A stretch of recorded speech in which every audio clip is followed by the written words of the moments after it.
नमस्कार दोस्तों, आप सभी का स्वागत है फोकस किन्नौर में, जहां पे हम 1 या 2 दिन में आप सभी के बीच में आते हैं, किसी न किसी जिला किन्नौर के शख्सियत को लेकर या किसी न किसी महान हस्ती को लेकर जिन्होंने एक सहयोग तथा कंट्रीब्यूशन दिया है जिला किन्नौर को। तो इससे पहले जिला किन्नौर की डिस्ट्रिक्ट कांग्रेस कमेटी के जो हमारे सीनियर स्पोकन थे डॉक्टर सूर्य बोस जी हमारे बीच में रहे और उन्होंने अपना वक्तव्य हमारे बीच में रखा। तो हमने निवेदन किया जिला किन्नौर के माननीय विधायक श्री जगत सिंह नेगी जी से कि वो हमारे बीच में आए और ये जो 4 दिन का एक जो त्रासदी हुआ है यहाँ पे बर्फबारी के कारण से जिला किन्नौर के अंदर, उसके बारे में वो अपना वक्तव्य रखें और कीमती समय हमारे बीच में रखें। तो मैं धन्यवाद करता हूँ माननीय महोदय श्री जगत सिंह नेगी जी का, जिन्होंने इतने व्यस्तम श्रेणी में हमारे बीच में आने के लिए उन्होंने एक अनुमति दी और वो हमारे साथ जुड़े हैं। नमस्कार। नमस्कार सर। सर आपके मैं सबसे पहले तो जिला किन्नौर की तरफ से आपका धन्यवाद करता हूं सर कि इतने व्यस्तम श्रेणी में जहां पे आपका सेशन चला होता है तो फिर भी आप हमारे बीच में जुड़े हैं और जिला किन्नौर के लिए आए, तो दिल की गहराई से सर आपको बहुत बहुत धन्यवाद सर। हाँ, धन्यवाद फोकस किन्नौर का और किन्नौर की टीम का। धन्यवाद सर। अभी क्वेश्चंस अभी आए नहीं है लोग, लेकिन यहाँ पे जो टिप्पणियां आ रही है सर आपके लिए वो यही आ रहा है कि जिंदाबाद जिंदाबाद जगत सिंह नेगी जिंदाबाद, आधुनिक किन्नौर के निर्माता है। तो सर आपको जैसे राजनीति से आप जुड़े रहते हैं तो थोड़ा सा अगर आप अपना राजनीतिक करियर पर अगर छोटे से संक्षिप्त शब्दों में लोगों को बताएं कि कैसे शुरू किया आपने और आपका आगे का किस तरह का आपका रवैया रहेगा राजनीति से लेकर, तो इस वक्तव्य के साथ आप आज का इस पूरे प्रोग्राम को शुरू करें सर। मैं जो है एक्टिव राजनीति में अपना लॉ ग्रेजुएशन के बाद जब मैं किन्नौर आया और वकालत शुरू की, तब से मैं कांग्रेस पार्टी का एक कार्यकर्ता के रूप में 1982 के इलेक्शन में और उसके बाद 1985 के इलेक्शन में कांग्रेस के जितने भी प्रत्याशी आए उन सब का जो है मैंने उस समय प्रचार में पूरा समय लगाया और पार्टी को तब से लेकर आज तक जो है किन्नौर में इसको मजबूत बनाने के लिए कोशिश किया।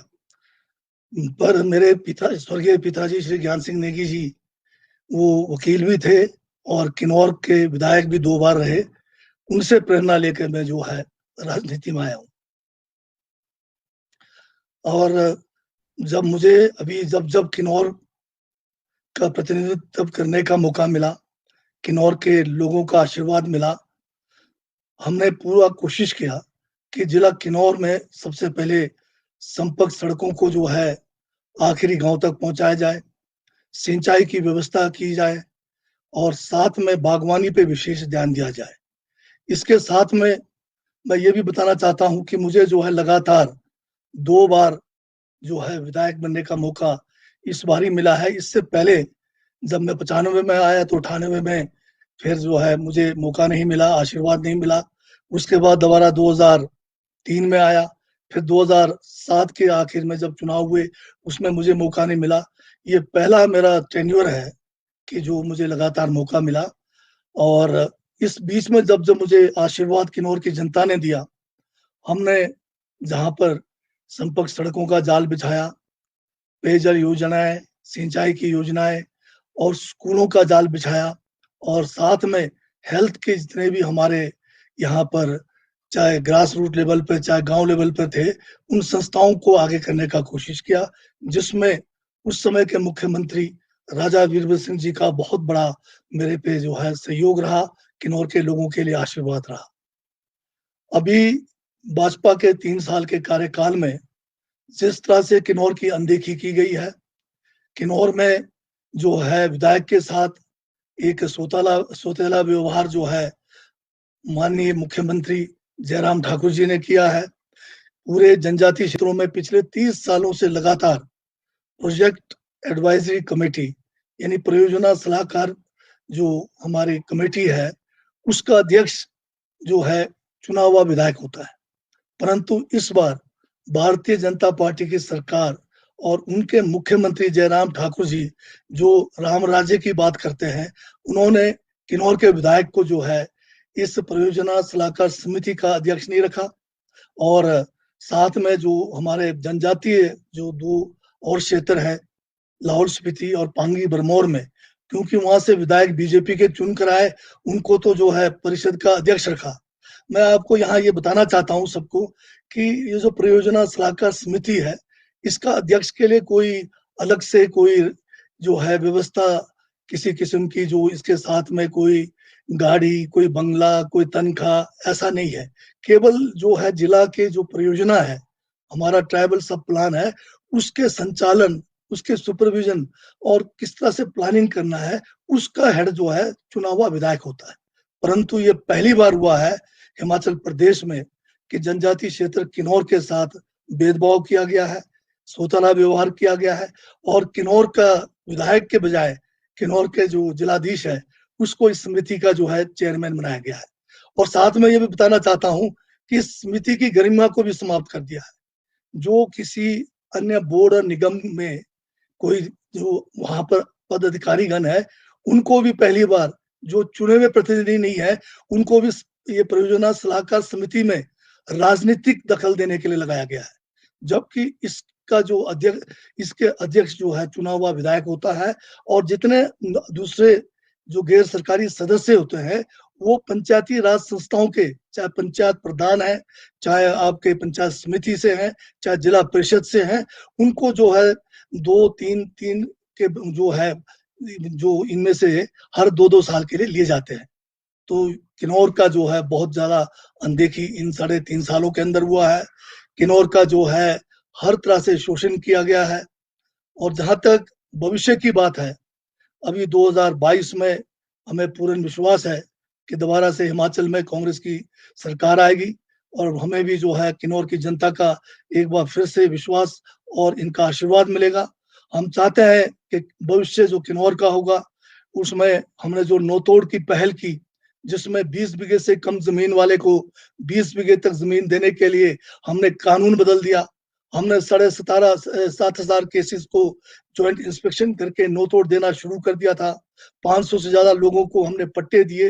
वो काम जैसे ही 2007 के चुनाव हुए, उसके दिसंबर के बाद जनवरी में बीजेपी ने जो है उसको ठंडे बस्ते में डाल दिया है। आज लोगों को नौतोड़ नहीं मिल रहा है, आज लोगों को एफआरए में जमीन नहीं मिल रही है, नौतोड़ में भी जमीन मिलना था वो भी नहीं मिल रहा है।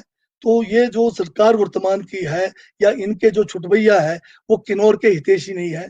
मैं कहूंगा कि ये किन्नौर के लिए बहुत ही एक ऐसा जो सरकार है जो किन्नौर के साथ हर तरह से अन्याय कर रही है। तो हम 22 में किन्नौर में हर जो 20 बीघे से कम जमीन वाले हैं उनको जमीन दिलाएंगे। एफआरए के जो केसेस है उसको भी तुरंत निपटाने का जो है प्रयत्न करेंगे। और साथ में किन्नौर में क्वालिटी एजुकेशन, किन्नौर में क्वालिटी हेल्थ सर्विस और किन्नौर में जो है हर तरह से बेहतरीन जो आज की जो वर्तमान टेक्नोलॉजी है उसके तहत हम जो है किन्नौर में बागवानी को आगे लाएंगे। ये हम आगे भविष्य में करने जा रहे हैं।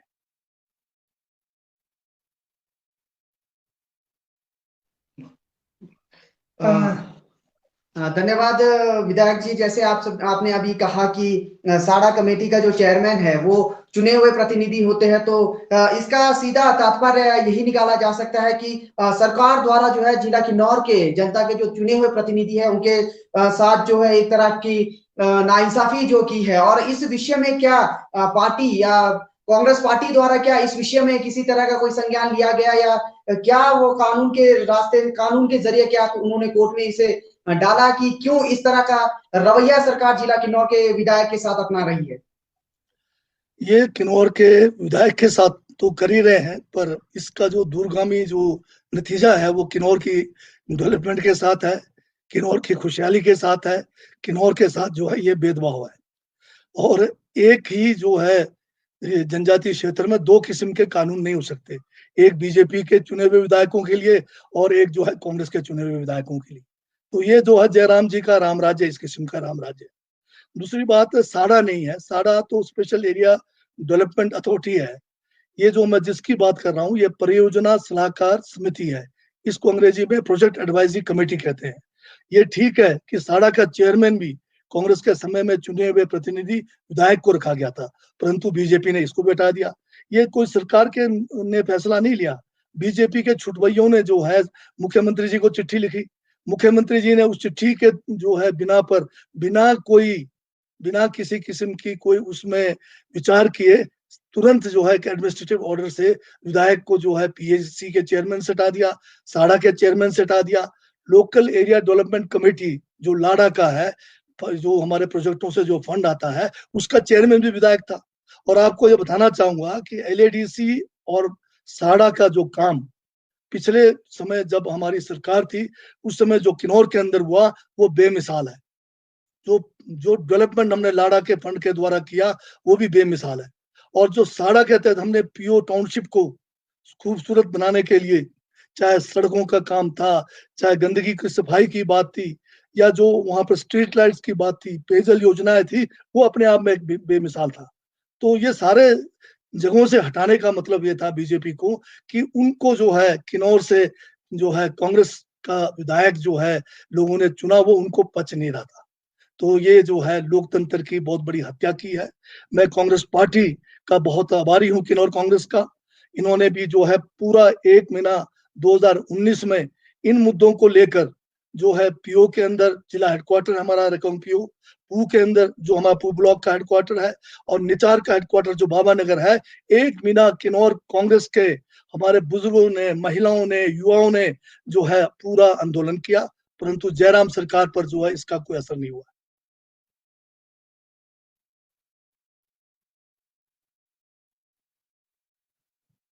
बताना चाहूंगा, मैं पढ़ के बता देता हूं। ये प्रताप सिंह नेगी जी पूछ रहे हैं कि गरीबों के मसीहा आप है और आने वाले समय में गरीबों को नौतोड़ की योजना को किस तरह से अमली जामा पहनाने का काम करेंगे जो भाजपा सरकार में बंद हुआ है। मैं यहाँ ये बताना चाहूंगा कि हमने पहली बार हिंदुस्तान में भारत के संविधान के अनुच्छेद 5 के तहत हमने जो फॉरेस्ट कंजर्वेशन एक्ट 1980 है, जिसके तहत सारी जो जमीन है वो फॉरेस्ट माना गया है हिमाचल प्रदेश में, जो वेस्टलैंड है। और अगर उस पर किसी किस्म का कोई आपने सड़क निर्माण करना हो या किसी किस्म का आपने कोई अन्य काम करना हो, उसके लिए केंद्र सरकार से परमिशन लेनी पड़ती है, और साथ में उसकी कीमत भी जो है केंद्र सरकार को चुकानी पड़ती है, एनपीए कहते हैं उसको। तो ये बहुत बड़ा अड़चन था नोतोड़ देने में। नोतोड़ शुरू हुआ था हमारे जो हिमाचल निर्माता डॉक्टर यशवंत सिंह परमार ने शुरू किया था। उसके बाद राजा वीर सिंह जी मुख्यमंत्री बने, उसको ट्राइबल एरियाज में जारी रखा, और इसी रूल के तहत हमारे हजारों लोगों को जो है जमीन मिली। आज बहुत सारे लोग जो है अपना जो है लाखों रुपए जो है जो नोतोड़ की भूमि से कमा रहे हैं। हमने जो संविधान के तहत पहली बार फॉरेस्ट कंजर्वेशन एक्ट 1980 को जनजाति क्षेत्रों के लिए पहले 2014 से 15 के लिए, फिर 15 से 16 के लिए, और 16 से 17 तक के लिए इसको सस्पेंड किया था। बीजेपी ने आने के बाद जो है इसको जो है ठंडे बस्ते में डाल दिया। सब कुछ बना हुआ है, कानून हमने रास्ता दिखाया हुआ है, परंतु बीजेपी चाहती है कि नौतोड़ जो है आम लोगों को ना मिले। हम जो है अगर हमारी सरकार आती है 22 में, हम जो है पहले ही जब सरकार हमारी बैठेगी उसके हम जो है महीने के अंदर नौतोड़ को जो देने की प्रक्रिया है उसको आरंभ करेंगे। और मैं विश्वास दिलाता हूँ, न केवल किन्नौर बल्कि जनजाति इलाकों में जहां भी नौतोड़ के केस अभी लंबित है हजारों के हिसाब से, सभी को सैंक्शन करेंगे। यहाँ राजकुमार नेगी जी का एक सवाल आया है सर। ये पूछ रहे हैं कि सर मेरा माननीय जी से एक सवाल है कि कोविड काल में स्वास्थ्य सचिव द्वारा यह फरमान किया गया है कि कर्मचारियों के एक या एक से अधिक दिन का मानदेय काटा जाना सही है। आपको इस बारे में सर आपका क्या विचार है, आप ये बताएं श्री राजकुमार नेगी जी को। हाँ राजकुमार जी, वैसे तो आपदा के समय सबको कंट्रीब्यूट करना चाहिए, परंतु जयराम जी की जो राम राज्य है, पिछले साल आपको याद होगा हम सब ने एक साल का पूरा वेतन का 30% दिया, कर्मचारियों ने भी अपना योगदान दिया, हमारे प्रदेश के सभी लोगों ने भी योगदान दिया, परंतु उस पैसे का सदुपयोग नहीं हुआ है। पिछले साल में आपने देखा होगा कि करोड़ों रुपए के बड़े बड़े बैनर, बड़े बड़े पोस्टर और राष्ट्रीय उच्च मार्ग तो छोड़ो, आप संपर्क सड़कों पर लग गए। तो जब आप इस पैसे का दुरुपयोग करोगे, जब आप इस पैसे को कोविड के केयर में नहीं डालोगे, तो ऐसे समय में जब आप दोबारा कर्मचारियों का वेतन काट रहे हैं, ये हमें जो है तर्क संगत भी नहीं लगता है, और ये जो है न्याय भी नहीं हो रहा है।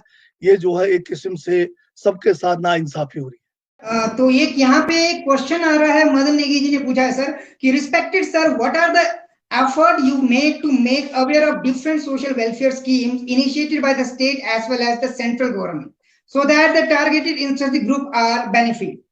So at what your visions regarding district Kinnaur in terms of the development of various sector, kindly brief slightly about to the tribal special right. Thanks. हाँ, ये जो प्रश्न है इसमें ये पूछा गया है कि सेंट्रल गवर्नमेंट ने जो भी स्कीमें या स्टेट गवर्नमेंट ने जो भी स्कीमें चलाई है उसको किस तरह से इम्प्लीमेंट किया जा रहा है। जहां तक मैं विधायक का काम है, ये स्कीमें जितने भी है इसको इम्प्लीमेंट करने का काम जो है अलग अलग एजेंसीज है और उसमें ठीक से हो रहा है नहीं हो रहा है उसकी सुपरविजन हम कर रहे हैं, हम उसकी मॉनिटरिंग कर रहे हैं। पर यहाँ मैं बताना चाहूंगा बहुत सारी स्कीमें ऐसी है जिनका नाम बदलकर जो है वर्तमान सरकार ने जो है इसको नया दिखाने की कोशिश की है। जैसे बागवानी में है, जैसे खेत मुख्यमंत्री खेत संरक्षण की बात करते हैं, ये पहले से ही है। कृषि सिंचाई योजना है प्रधानमंत्री, ये पहले से ही था। तो इस किस्म के जो है स्टार्टअप है, ये भी पहले से ही था। तो बहुत सारे जो है इनके नाम बदल दिए गए हैं। तो इसमें जैसे मैंने बताया पीएससी का मैं चेयरमैन जब मुझे नहीं रखा गया है तो पीएससी में होता तो मैं ये सारा एज ए अध्यक्ष इसको मॉनिटर करता था। अब जो है मुझे इसकी मॉनिटरिंग जो है मुझे एक डिस्ट्रिक्ट लेवल के मीटिंग में करने का मेरे पास जो है इन्होंने जो एक हमारे पास एक पद था उससे हमें वंचित कर दिया। परंतु फिर भी हम जो है अधिकारियों को बुलाकर अपने लेवल पर, चाहे बागवानी मिशन की बात हो, चाहे आपके आत्मा मिशन है, आपके कृषि में है, चाहे उद्योग विभाग के द्वारा है, इनका हम समय समय पे जो है मूल्यांकन करते रहते हैं और कोशिश करते हैं। जब भी मैं गांव-गांव में जाता हूँ, लोगों को इन स्कीमों के बारे में अपने जो है भाषणों में बताता हूँ और उन स्कीमों के साथ कैसे जुड़ना या कोई कैंप्स लगवाना है, लोग अगर डिमांड करते हैं तो मैं संबंधित विभाग को, जैसे कृषि का है, बागवानी का है, चाहे उद्योग विभाग है, चाहे पशुपालन विभाग है, इनको जो है ज्वाइंट कैंप्स लगाने की जो है मैं कोशिश कर रहा हूँ।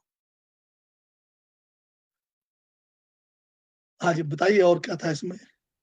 धन्यवाद सर। अभी एक प्रश्न आया है लक्की नेगी के नाम से। इनका प्रश्न है कि अभी हाल ही में सुसाइड पॉइंट रोगी में, आपने भी न्यूज में देखा होगा, हाल ही रोगी सुसाइड पॉइंट में एक नोएडा से आए एक युवक ने आत्महत्या करने की कोशिश की थी, जो कि जिसको कि स्थानीय लोगों और पुलिस प्रशासन द्वारा उसे बचाया गया।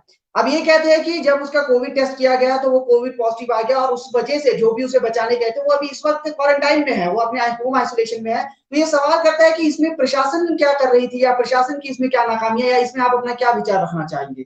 ये जो सुसाइड पॉइंट की जो बात कर रहा था मैं, इसमें जो नौजवानों ने जो मदद की, जिस नौजवान की जान बचाई है, हमारे नौजवान पुलिस और होमगार्ड के, उनको बधाई देता हूँ, शाबाशी देता हूँ। और साथ में हमने कोविड के टेस्ट के लिए हमने कहा कि चौरा में जो आर्टिजन टेस्ट होना चाहिए। अभी तक इस बात को मानी नहीं गई है सरकार से। और अभी सरकार ने जो एसओपी जारी किया है उसमें ये किया है कि अब 72 घंटे जो बाहर से जो लोग आएंगे वो आरटीपीसीआर का टेस्ट लाएंगे या फिर वो 14 दिन क्वारंटाइन होंगे। अगर ये सोच पहले आती, हम तो बहुत पहले से पिछले साल से कह रहे हैं कि टेस्ट आप कराओ और कोई तरीका निकालो ताकि बाहर से एक जो है संक्रमित लोग किन्नौर में, हिमाचल में ना आए। तो ये जयराम सरकार जो है, इनको जो है सोचने में बहुत समय लगता है और 1 साल का समय था कोविड से निपटने का, परंतु इनकी नालायकी के कारण ये जो है आज हमें इतनी बड़ी जो है मुसीबत का सामना करना पड़ रहा है। अभी हाल में 4-5 दिन जो हमारे किन्नौर में बर्फबारी हुई, वर्षा हुई, हिमाचल के ऊंचे क्षेत्रों में भी हुई, ये बहुत ज्यादा नुकसान किन्नौर के बागवानी को हुआ है। प्राकृतिक आपदाएं जो है कभी भी आ सकती है, ये कोई दो राय नहीं है, परंतु उस समय की सरकार किस तरह से इन प्राकृतिक आपदाओं से लोगों को जो है सहूलियत दे सकती है, कैसे इस समस्या का समाधान कर सकती है, ये सबसे बड़ा प्रश्न है। और आज प्रश्न ये है कि 4 दिन की जो तेज बर्फबारी हुई, किन्नौर के जो है 3/4 एरिया का जो है सेब पूरा नष्ट हो गया है और हिमाचल प्रदेश के ऊंचाई वाले क्षेत्र के सेब का फसल भी नष्ट हो गया है और कृषि के साथ जो फसल है हमारी, मटर के फसल है, अन्य जो अनाज है वो भी नष्ट हो गया। तो जयराम जी अभी जागे हैं 2 दिन पहले, उन्होंने ये कहा है कि अब जो है उपायुक्त जो है अब इसका मूल्यांकन करें। और हम तो डे 1 से जब ये बर्फबारी हुई, हम कहे कि तुरंत युद्ध स्तर पे काम होना चाहिए। हाँ, हमारे कांग्रेस के समय में भी बहुत सारी प्राकृतिक आपदाएं आई, हमने युद्ध स्तर पे काम किया और लोगों को राहत पहुंचाई। हमने मांग की थी कि राष्ट्रीय उच्च मार्ग बंद है, गांव की संपर्क सड़कें बंद है, तुरंत जो है हेलीकॉप्टर सेवा जो है किन्नौर या अन्य क्षेत्रों के लिए शुरू की जाए, परंतु इन्होंने किया नहीं। और पिछले कल जो है पू का जो संपर्क सड़क बंद होने के कारण और एम्बुलेंस नहीं पहुंचने के कारण एक दुखद घटना जो है पू गांव के अंदर हुई है। एक नौजवान को जो है समय पे मेडिकल एड नहीं मिलने से उसकी जान चली गई है। तो इस किस्म के काम हो रहे हैं। तो मेरा माननीय जो सरकार है, माननीय मुख्यमंत्री जयराम जी है, इनसे ये कहना है कि प्राकृतिक आपदाओं में पता चलता है कि कौन सरकार कितनी कामयाब हुई और कितना जो है इन्होंने हमें जो है ऐसे समय में जो है बागवानी के क्षेत्र में हो, चाहे लोग जो मुसीबत में फंसे हुए हैं, चाहे बीमारी में फंसे हुए हैं, चाहे इलाज के लिए रुके पड़े हैं, उनको कैसे आप सहायता करती है, ये आपके लिए जो है आपका एक मूल्यांकन इसमें किया जाता है। और आज की तारीख में मैं देख रहा हूँ कि अभी तक तो आपको जो है जो सरकार है ये बिल्कुल विफल हुई है। एक छोटा सा अभी जो है हमारा रास्ता बदला गया है कि आपको वाया उरनी किन्नौर में जो है आज 5-6 दिन हो गए आपका ट्रैफिक को वहां से डाइवर्ट किया है, परंतु इन 5-6 दिनों के अंदर जो हाल ट्रैफिक का हुआ, 2-2 घंटे की लंबी-लंबी जो है वहां पर जो एक किस्म से जाम हुआ, तो ये एक मिसमैनेजमेंट नहीं तो क्या है बताइए।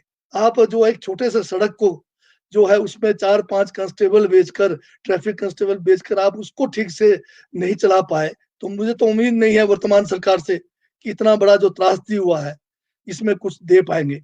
हाँ, याद दिलाना चाहता हूँ मैं जयराम सरकार को कि 2013 में भी इस किस्म की प्राकृतिक आपदाएं किन्नौर के अंदर आई, परंतु उस समय की सरकार जो राजा वीरभद्र सिंह जी की सरकार थी, मैं वहां से विधायक था, हमने जो है पहली बार हिमाचल प्रदेश के अंदर कि मैं कह सकता हूं कि पूरे देश के अंदर उस किस्म की जो है मुआवजा जो है बागवानी और कृषकों को दिया। जैसे अगर फसल नुकसान का हमने 50% या उससे ऊपर का जो जितना नुकसान हुआ 75% या अगर उससे भी ज्यादा हुआ तो उसका मूल्यांकन करके हमने कम से कम जो है 5,000 से लेके 3-3 लाख रुपए तक जो है कृषि और बागवानी में लोगों को जो है राहत पहुंचाया। और जो संपर्क सड़कें जो बंद हुई थी, युद्ध स्तर पे उनको जो हमने खोला, हेलीकॉप्टर सर्विस चलाकर जो है कई 100 लोगों को किन्नौर के अंदर लाया गया, किन्नौर से बाहर भेजा गया। और उस समय जो बिजली आपूर्ति में जो है बाधाएं आई थी, उसको भी रिकॉर्ड समय में, पेयजल योजनाओं को रिकॉर्ड समय में पूर्ण करके एक मिसाल हमने कायम की है। आज जयराम सरकार को भी जो है हमारे जो 2013 का जो हमने डिजास्टर मैनेजमेंट किया है, उससे सबक लेने की जरूरत है। बहुत बहुत धन्यवाद सर। मैं सबसे पहले आप सभी जिला किन्नौर वासियों को बताना चाहूंगा कि इतने साफ छवि के नेता की आपके हर सवाल का जवाब दे रहे हैं, तो आप सभी का एक फर्ज बनता है कि एक शेयर जरूर होना चाहिए इस लाइव कंसर्न का जो फेसबुक में फोकस किन्नौर के माध्यम से आप सभी तक हम पहुंचा रहे हैं। लगभग 100 से ज्यादा लोग इस टाइम पे लाइव देख रहे हैं और 300 से ज्यादा इसका शेयर हो चुका है। माननीय महोदय, आप ही के क्वेश्चंस को मैं थोड़ा सा आगे बढ़ाता हूं। आपने पूछा था कि जो प्रदेश सरकार है उसे एक स्पेशल पैकेज हिमाचल वासियों को देना चाहिए। थोड़ा सा आप बता सकते हैं सर कि वो स्पेशल पैकेज में क्या होना चाहिए, किस तरह का वो स्पेशल पैकेज होना चाहिए जितने भी लोग यहाँ पे प्रभावित हुए हैं उनके लिए। मैंने जैसे कहा है आपसे कि 2013 में भी हमने जो है नुकसान का मूल्यांकन करके हमने बीघे के हिसाब से जो है बागवानी में जो नुकसान हुआ, जो कृषि में नुकसान हुआ, उसकी पूरी भरपाई की। अगर लोगों के मकान नष्ट हुए, उसको भी जो है अलग से पैकेज दिया गया। तो इसी किस्म का पैकेज आपके सामने 2013 का उदाहरण है और उसको जो है आप पैमाना मानकर चलिए। और जैसे हमने 2013 में जो हमने एक पैकेज दिया है कृषि और बागवानी के लिए नुकसान का, वही पैकेज हम मांग रहे हैं आपसे।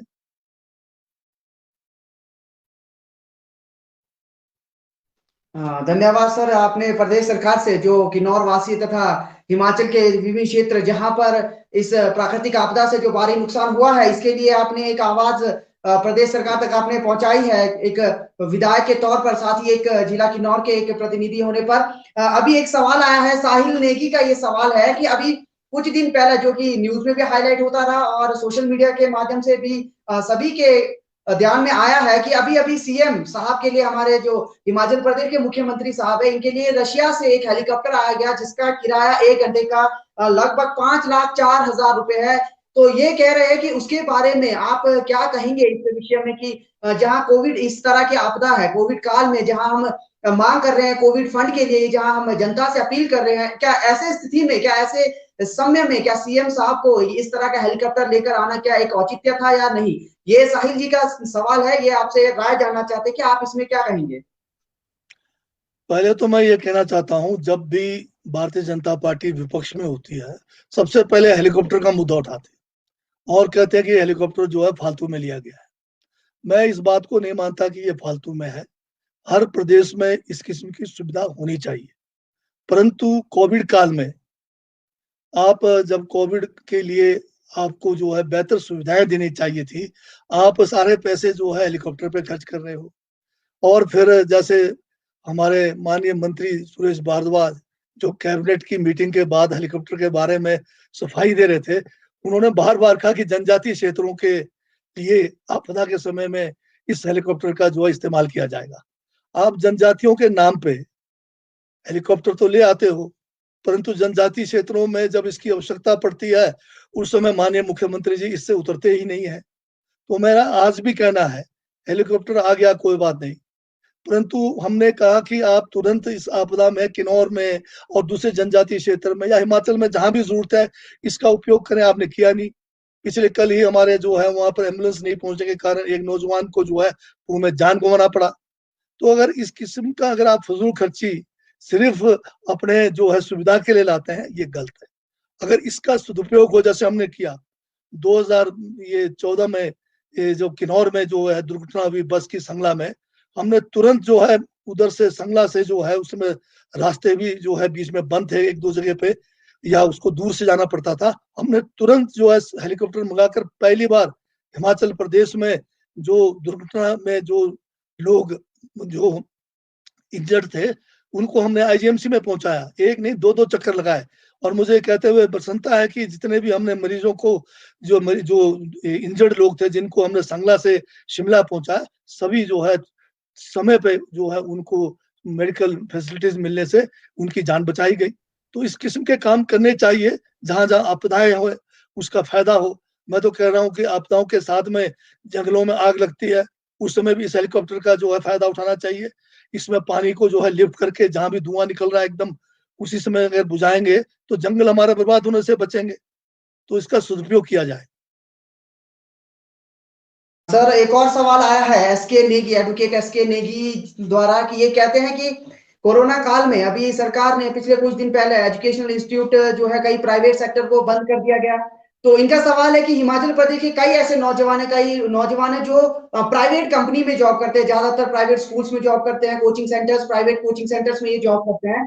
तो इनका सवाल है कि इसे बंद करने पर जो प्राइवेट सेक्टर में जॉब करने वाले लोग हैं, जैसे एजुकेशन इंस्टीट्यूट है, वो बिल्कुल बेरोजगार हो चुके हैं। तो इस विषय में विधायक जी क्या कहना चाहेंगे? ये एसके नेगी का सवाल है। इन कर्मचारियों के लिए सरकार क्या सोच रही है? इसका एक सवाल है कि सरकार इसके बारे में क्या सोचेगी। ये वाकई एक जो है बहुत ही दुविधा वाला प्रश्न है। आप देख रहे होंगे कि आज देश में जो हमारा इलेक्शन कमीशन है या हमारा प्रदेश का इलेक्शन कमीशन है, ये सरकार के इशारों पे चल रही है। और क्या जरूरत थी कि 5 स्टेटों में जो है आप इलेक्शन कराओ? 1 साल के लिए टाला जा सकता था ताकि ये जो है महामारी आगे ना फैले। इसी तरह से हिमाचल प्रदेश में क्या जरूरत थी आपको कि सेशन को भी छोटा किया गया और सेशन छोटा करके आपने जो है 4 नए जो निगम बनाए उसका इलेक्शन करा दिया। उसमें आपने बड़ी-बड़ी रैलियां की, माननीय मुख्यमंत्री जी ने कोई गली ही नहीं छोड़ा हिमाचल प्रदेश के इन 4 नगर निगमों के इलेक्शन में। हर जगह पे इन्होंने भीड़ इकट्ठी की। तो फैलाने में इनका बहुत बड़ा हाथ रहा है।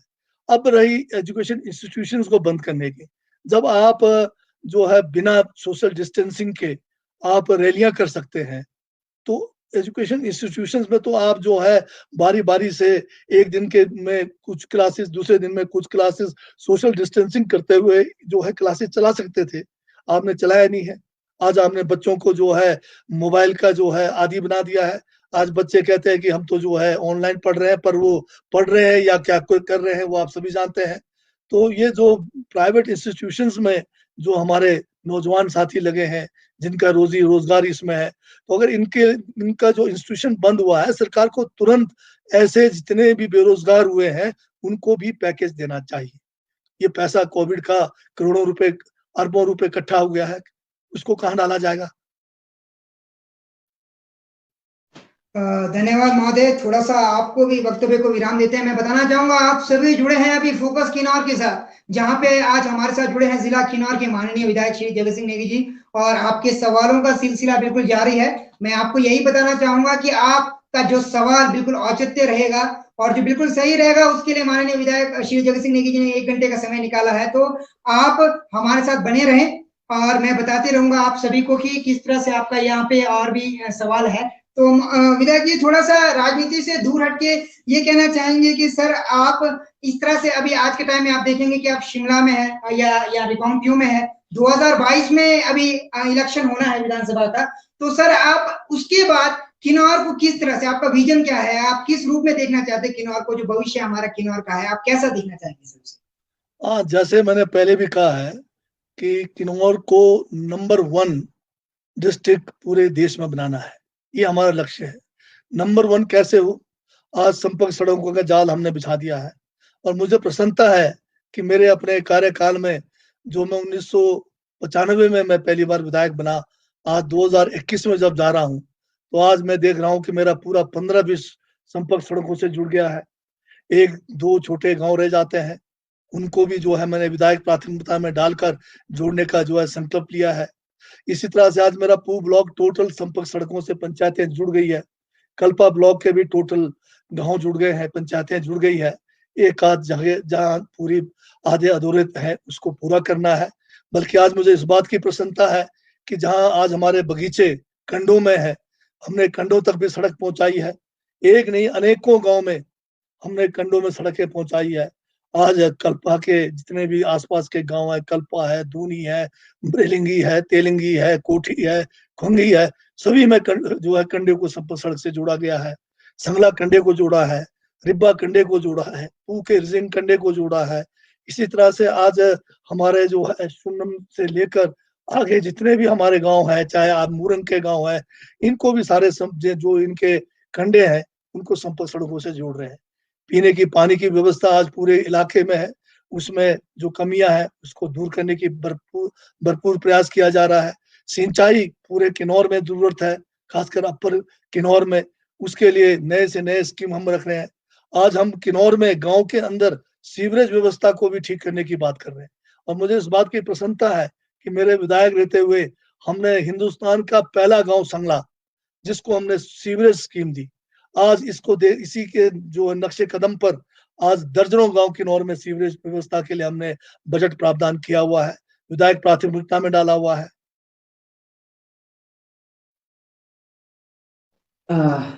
धन्यवाद सर। हाल ही में एक सवाल आया है, ये लक्की नेगी के नाम से, इन्होंने बहुत ही एक औचित्यपूर्ण जो जनजातीय क्षेत्र किन्नौर के लिए एक बहुत ही अच्छा एक इन्होंने सवाल भी पूछा है। इनका क्वेश्चन ये है कि अभी हाल ही में एक समाचार आया कि किन्नौर में 2 गैर किन्नौरी, बाहर के लोग जो कहते हैं गैर किन्नौरी लोगों को ने अपनी प्रॉपर्टी जो है यहाँ स्थापित की है। तो ये जानना चाहते हैं, अगर ऐसा क्या ऐसा किया जाना चाहिए, अगर ऐसा हुआ है तो वो कैसे हुआ है, और अगर ऐसा हो भी गया है तो किन्नौर के लोगों के लिए बहुत ही प्रॉब्लम की बात है। ये क्वेश्चन लक्की नेगी जी का है कि इसमें हमारे विधायक जी क्या स्टेटमेंट देते हैं। ये क्वेश्चन पूछा है लक्की नेगी ने कि 2 जो गैर किन्नौरी हैं, जबकि नियम के अनुसार जो है किन्नौर में कोई बाहरी गैर किन्नौरी जो है यहाँ प्रॉपर्टी स्थापित नहीं कर सकता। तो ये कहते हैं कि यहाँ पे अभी इन्हें समाचार में मिला है कि 2 गैर किन्नौरी यहाँ पे किन्नौर में स्थापित हुए हैं। तो ये आपसे जानना चाहते हैं कि इस पर आप क्या अपना राय देना चाहेंगे? हाँ, इसमें मैं ये बताना चाहूंगा कि जो जनजातीय क्षेत्र है, शेड्यूल्ड एरियाज हैं, जैसे हमारा किन्नौर शेड्यूल्ड एरिया है, कानून बना है कि शेड्यूल्ड एरियाज में जनजाति से गैर जनजाति को जमीन जो है अगर देना है, बेचना है, किसी तरह से उसको ट्रांसफर करना है, उसके लिए जो है सरकार से परमिशन लेना पड़ता है। ये भी लोगों के बीच में सोच है, गलत है, कानून का पूरा ज्ञान नहीं है। ये कानून जो है पूरे देश में जनजातीय क्षेत्रों के लिए संविधान के जो अनुच्छेद है हमारे, जिसमें हमें अनुच्छेद 5 या उसमें दिया गया है, उसी के तहत ये कानून जो है सारे देशों में बना है। ये किसी व्यक्ति विशेष ने ये कानून नहीं बनाया है। तो इस कानून में सरकार को ये देखना है कि अगर जनजाति किसी गैर जनजाति को अगर जमीन बेचना चाहता है, तो कहीं उसको जो है गैर जनजाति किसी तरह से उसका एक्सप्लॉयटेशन तो नहीं कर रहा है। अगर एक्सप्लॉयटेशन नहीं कर रहा है, तो सरकार परमिशन दे सकती है। परंतु इस केस में जो 2 केस आपने बताए हैं, इसमें ये बैंक के द्वारा ऑक्शन में दिया गया, क्या किया गया, इसका पूरा डिटेल लेना पड़ेगा। और क्या सरकार ने परमिशन दी है, और परमिशन दी है तो कैसे दिया है, ये भी एक जो है आपको हमें पता करना पड़ेगा। क्योंकि आज तक कांग्रेस के समय में सरकार ने जो है किसी को भी गैर जनजाति को जमीन खरीदने की परमिशन नहीं दी। अब बीजेपी के शासन में अगर ऐसा हुआ है और अगर वो नियमों के विरुद्ध हुआ है, तो इस पे सख्त कार्रवाई की जानी चाहिए। धन्यवाद सर। तो लकी नेगी जी, मुझे उम्मीद है कि आपको आपके सवाल का जवाब मिल गया होगा। सर अभी जैसे आपने कहा कांग्रेस के सरकार के वक्त जिला किन्नौर में जगह जगह सड़कों का जाल बिठाया गया, एक जमीनी स्तर से लेकर कंडे तक, जो हम कहते हैं समुद्र तल से लेकर कंडे तक जो है सड़कों का जाल बिछाया गया। और इसी बीच में एक सवाल हमारे बीच आया है, ये जयराज जितस जी ने एक सवाल पूछा है कि कल्पा कंडे रोड के लिए क्यों कुछ नहीं किया। ये आपसे एक सवाल इन्होंने किया है कि एक विधायक होने के नाते आपने कल्पा कंडे रोड के लिए आपने कुछ नहीं किया। ये जयराज जी का सवाल है सर। मैं जयराज जी को ये बताना चाहता हूँ, मैं खुद भी कल्पा का निवासी हूँ और समय समय पे मैं कल्पा जो संपर्क सड़क का निर्माण हो रहा है, उस पे जाकर पीडब्ल्यूडी के जो लोग हैं उनके साथ, हमारे जो पंचायत के लोग हैं उनके साथ गया हूँ मैं, पिछली पंचायत के लोगों के साथ। ये सड़क कम से कम 2 किलोमीटर से आगे पहुंच गई है। इसको मैंने विधायक प्राथमिकता में भी रखा हुआ है। इसमें दिक्कत ये थी कि लोग जो है अपनी भूमि जो है पीडब्ल्यूडी के नाम जो ट्रांसफर करना था, उसमें विलम्ब हुआ है। अब इसका जो है सोल्यूशन निकल गया है, ज्यादातर लोगों ने दे दिया है। अब जो विधायक प्राथमिकता में जो सड़क है वो मोटरेबल बनाई जाती है। अगर 5 मीटर नहीं मिलेगा तो इसको हम जीपेबल बना रहे हैं और इसी साल जो है कंडे तक हम पहुंचा देंगे। तो उम्मीद है जयराज जी आपको आपके सवाल का जवाब मिल चुका होगा कि इसे विधायक प्राथमिकता के आधार पर जो इसे खोला जाना है। और हमें उम्मीद है कि कल्पा के वासी भी जो है इसमें अपना पूरा सहयोग करेंगे, क्योंकि सुविधाएं सभी को चाहिए, लेकिन वो सुविधा के लिए त्याग भावना होना भी बहुत आवश्यक है। तो ये हमारे जयराज जी का सवाल था। एक और सवाल आपके बीच में आया है विधायक जी, जो कि गौरव नेगी जी पूछ रहे हैं सर आपसे। गौरव नेगी जी शायद बुआ से बिलोंग करते हैं। इन्होंने कहा कि सर आप ब्रुआ कंडा बचा है, आपसे बहुत उम्मीद है सर कि आप वहां पे भी रोड खोलें, ब्रुआ कंडा। सर ये एक उम्मीद लेकर आपके पास आए हैं गौरव नेगी जी। हाँ, मैं गौरव नेगी जी को बताना चाहता हूँ कि इस बार की जो हमारे विधायक प्राथमिकता है, उसमें मैंने ये संपर्क सड़क जो है ब्रुआ कंडे को डाला है और वो हमारे नए बजट में अपेयर भी हुआ है। तो वहां से जैसे ये सारे फॉर्मेलिटीज पूरी हो जाएगी, तो विधायक प्राथमिकता में आपको पता है कि ये जो फंडिंग इसकी जो है RIDF के तहत नाबार्ड से होता है और जितना भी इसका बजट होता है एक मुश्त मिलता है।